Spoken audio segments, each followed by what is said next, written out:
les aventures des sabots libertaires. Épisode 1, l'approche du troupeau.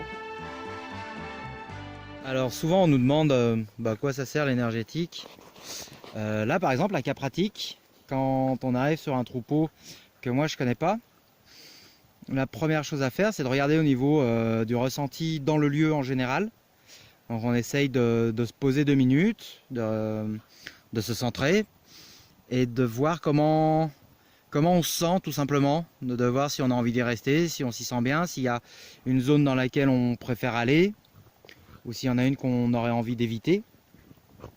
Là on a un lieu qui est quand même assez homogène avec donc les chevaux qui sont regroupés autour de leur tas de paille. Et une fois que j'ai fait le tour un petit peu du lieu, je vais pouvoir m'intéresser effectivement au troupeau, de voir la cohésion par exemple, d'un point de vue énergétique. Est-ce qu'ils sont tous reliés? Est-ce qu'ils forment un noyau, une cellule, ou est-ce qu'il y a des parties qui ne sont pas adhérentes au troupeau, on va dire? Est-ce qu'il y a des exclus, des rejetés, ou des chevaux avec différentes émotions, on pourrait dire? Donc là je trouve qu'on a un troupeau qui est quand même assez cohérent. Il y a un ou deux sujets qui se démarquent pas en négatif, mais les moins soudés au troupeau, je dirais. Il y a le mâle là qu'on voit en bas, le blanc et délavé là, je sais pas comment on appelle ça, et le pie gris, et à côté le pie d'un point de vue énergétique qui est pas forcément très présent. Bon, en même temps c'est un poulain. Les deux gars. À l'opposé, en face, on a comment elle s'appelle, je sais plus. On a la baie, donc qui c'est pas parce qu'elle est loin du troupeau qu'elle n'est pas connectée. Au contraire, il y a une belle connexion avec le troupeau d'un point de vue énergétique. Et puis au premier plan à droite, on a l'autre baie, pareil, qui est présent mais un petit peu moins que celle du fond. Celle qui a l'énergie la plus présente dans le troupeau, ce serait la comtoise, derrière. Pour moi, c'est vraiment... Alors, j'aime pas parler de dominance, on se bat souvent sur les réseaux pour éviter de parler de dominance. Il y a des études qui commencent à prouver que la dominance n'existe pas entre eux, et encore moins interespèces. Donc voilà, c'est un peu elle, on va dire, le pilier du troupeau. Donc si je devais me présenter dans le troupeau, je pense que c'est d'abord vers elle que j'avancerai.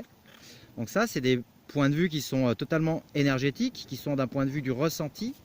Ça n'a rien à voir avec, par exemple, la technique, ou ça n'a rien à voir avec la vraie éthologie. Il y a des gens qui savent repérer par les mouvements de posture, de la gestuelle, dans le troupeau qui est plus attentif à qui. Là, je vous parle juste d'un point de vue énergétique. Si on ne connaît pas le troupeau, qu'il est un peu sauvage, voilà, c'est une approche qui se fait à distance, qui permet de laisser les chevaux dans le confort et de pouvoir commencer à créer un premier lien en essayant de les comprendre avant d'essayer de leur demander quelque chose. Donc là, on s'est rapproché et on arrive sur une zone qui est un peu une zone, pas de défense, mais une zone de conscience du troupeau, en tout cas. C'est-à-dire que si je rentre, si je fais encore 1 mètre ou 2, je vais vraiment rentrer dans leur zone pas de sécurité, mais voilà, ça leur mettra un petit peu trop de pression. Donc encore une fois, en énergétique, le confort, je respecte ta bulle, tu respectes la mienne, chose qui sont chères à beaucoup de cavaliers. En tout cas, voilà, là on a une première bulle énergétique, et si je rentre, a priori, ils vont quand même... Voilà, tout à l'heure, ils nous regardaient un peu moins. Là, même si on bouge pas trop, ils commencent à tourner la tête vers nous, ils commencent à nous regarder. Là, on est sur un premier, on est sur une première zone sur laquelle on peut s'arrêter 5 minutes, le temps de leur laisser descendre la pression qu'on leur met, mine de rien, de patienter. Puis petit à petit, on va sentir cette zone qui va diminuer, qui va se rapprocher du groupe. Donc l'idée, c'est d'attendre un petit moment que ça se pose et puis d'avancer en fonction de leur accord. Retrouvez les aventures des sabots libertaires dans le prochain épisode sur Facebook ou lessabotslibertaires.com. Likez, partagez.